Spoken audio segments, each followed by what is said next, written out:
Hello दोस्तों, स्वागत है एक बार फिर से आपका मेरे चैनल पे लीगल न्यूज़ 127 पे। दोस्तों 498 का केस जब भी पति पे होता है तो पतियों को बहुत सारी बोले मुसीबतों का सामना करना पड़ता है। ऐसे ऐसे एलिगेशन 498 ही लग जाना तो बहुत होता है कि भाई पुलिस ले जाएगी, ये ले जाएगी, एक गंभीर ये आरोप लगता है। और जो इसमें पत्नी को अधिकार दिया जाता है ना, जो आज की वीडियो में बात करूँगी कि ऐसे जजमेंट के बारे में जो पत्नी को अब अधिकार दिया जाता है, जो सबसे बड़ा अधिकार वो ख़त्म कर दिया गया है। और जिस भरोसे वो डिपेंड रहती है ना, जिस वजह से आपको परेशानी होती है, वो अधिकार ही पत्नी का है जो अब छीन लिया गया है। जजमेंट बहुत ही ज़्यादा इम्पोर्टेंट है और इस जजमेंट में जो ये अधिकार छीना गया है ना, क्या इस जजमेंट में एक खासियत है वो भी बताऊँगी, बहुत ज़्यादा इंपॉर्टेंट है। तो स्किप मत करना, वीडियो पूरा देखिएगा। चैनल पर नए जुड़े हैं तो चैनल को लाइक करना, शेयर करना, सब्सक्राइब करना बिल्कुल नहीं भूलिए। साथ ही बेल आइकन दबा दीजिए ताकि आपको टाइम टाइम से मेरी वीडियो की नोटिफिकेशन सबसे पहले मिलती रहे। अगर आप भी सेम सिचुएशन में गुजर रहे हैं, कोई मैट्रिमोनियल केसेस है आपका भी, कोई आप पे चल रहा है 498 डोमेस्टिक वायलेंस, ये मेंटेनेंस, इससे रिलेटेड अगर आप कुछ लीगल एडवाइस चाहते हैं, कुछ क्वेरी चाहते हैं, तो आप कॉल पर डिस्कस करके अपॉइंटमेंट बुक करके बात कर सकते हैं। वरना हमारा दिल्ली में है, आप फेस टू फेस भी अपॉइंटमेंट बुक करके मिल सकते हैं हमसे। तो देखो होता क्या, जब भी 498 का केस लगता है ना, तो जो पत्नी का सबसे बड़ा हथियार पता है कौन है? पत्नी का सबसे बड़ा हथियार होता है उसका वकील। क्योंकि वो जब भी केस करती है, एक तो पता है वो बहुत फाइनेंशियली स्ट्रॉन्ग है, आपको ये बात पता है। जो वो वकील करेगी ना, बहुत ही, उसके बाद पैसा तो बहुत है, तो ऐसा वकील करेगी जो बहुत ज़्यादा एक्सपर्ट हो, एक्सपीरियंस होल्डर हो, जो उसको हर तरीके से वो केस जीती जाता है, उसके सामने कोई टिकेगा नहीं ऐसा केस। तो जो आप चाहते हुए भी आपके पास सबूत भी होंगे, प्रूफ भी होंगे ना, तो आप केसों को हार जाते हैं अपने। क्यों? क्योंकि उसकी वकील की वजह से। अब जो ये जजमेंट है ना, ये जजमेंट आपको इस काम आएगा कि जो होता है ना स्टेट केस होता है। अब स्टेट केस क्या होता है? जो स्टेट में दर्ज किए होते हैं उसमें आपको फ़ायदा मिलेगा। कोर्ट जो में केस दर्ज होते हैं उसमें नहीं। अब स्टेट केस कौन से होते हैं? जब पत्नी ने आप कंप्लेन की होती है, केस बनाया होता है, ये तो कोर्ट से कंप्लेन कर रही हो, FIR दर्ज एक पुलिस से करी रहती है। जो कोर्ट से केस किया होता है उसमें ये काम नहीं आएगा जजमेंट। ये जजमेंट उसमें काम आएगा जब पत्नी ने आपकी पुलिस में कंप्लेन करी हो, वहाँ पे FIR दर्ज हो, तो उसमें उसको क्या कहते हैं? State case. तो स्टेट केस में क्या होता है? स्टेट केस में ही एक गवर्नमेंट है जो वकील हायर किया जाता है, ठीक है। तो उसमें क्या होता है, एक तो जो प्राइवेट वकील जो पत्नी हायर करती है वो प्राइवेट वकील है भैया, उसको पैसे कमाने हैं, अपना टैलेंट दिखाएगा, अपना जी जान लगा देगा, तो वो केस भी जीत जाएगा। जो उसकी फ़ीस है वो मुँह मांगी फीस भी मांगेगा। और होता है कभी जब केस जीत जाती है तो ऐसे में क्लाइंट है जो वकीलों को कुछ एक्स्ट्रा पैसे दे देते हैं और भी कुछ सारी चीज़ें गिफ्ट वगैरह दे देते हैं। ये होता है प्राइवेट वकील का। अब जब गवर्नमेंट वकील मिलेगा, उनको क्या होता है, जब स्टेट केस में गवर्नमेंट वकील ही मिलता है इस जजमेंट के अकॉर्डिंग, तो उसमें उनकी सैलरी फिक्स होगी। चाहे वो केस जीते हारे, उसको कोई फ़र्क नहीं होता, सैलरी फिक्स होती है, उनको मिलता ही है। तो उसमें ये क्या करते हैं, वो लोग ज़्यादा मेहनत नहीं करते हैं।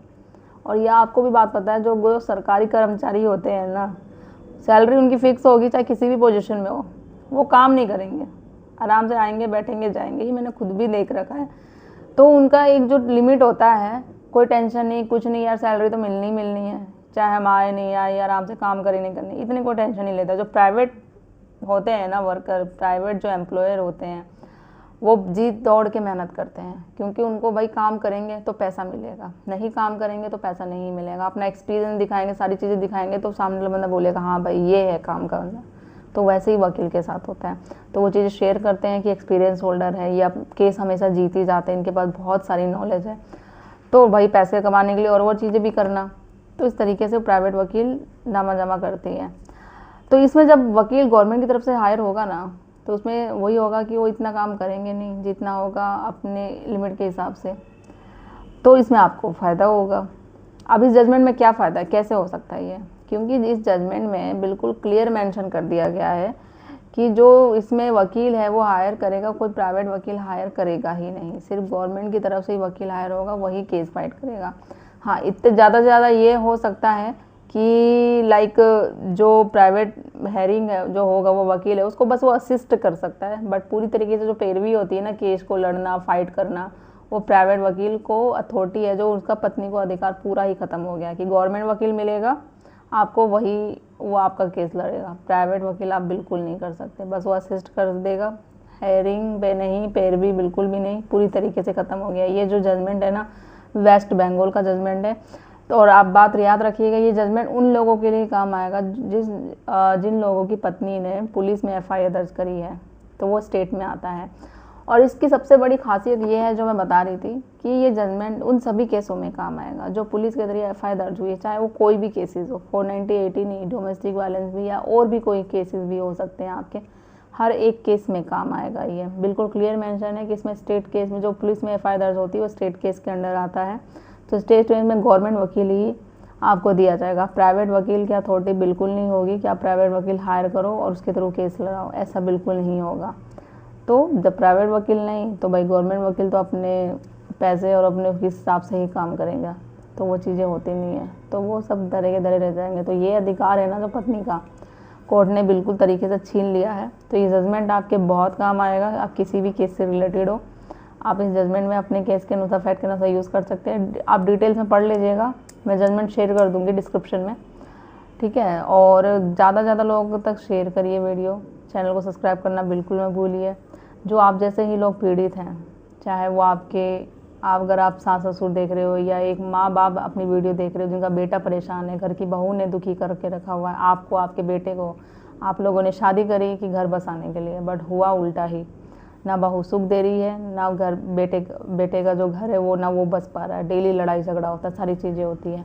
तो आपको घबराने की ज़रूरत नहीं है। अगर आप एक पेरेंट्स हैं, अगर आप सास ससुर है, अपनी बहू से परेशान है, आपकी बेटे की ज़िंदगी बचाना चाहते हैं, तो अगर आप लोग ये वीडियो देख रहे हैं तो वहाँ तक शेयर करिए अपने बेटे तक। नहीं तो आपके पास भी राइट्स होते हैं, आपके पास भी अधिकार है, चुप बैठने से कुछ काम नहीं बढ़ता।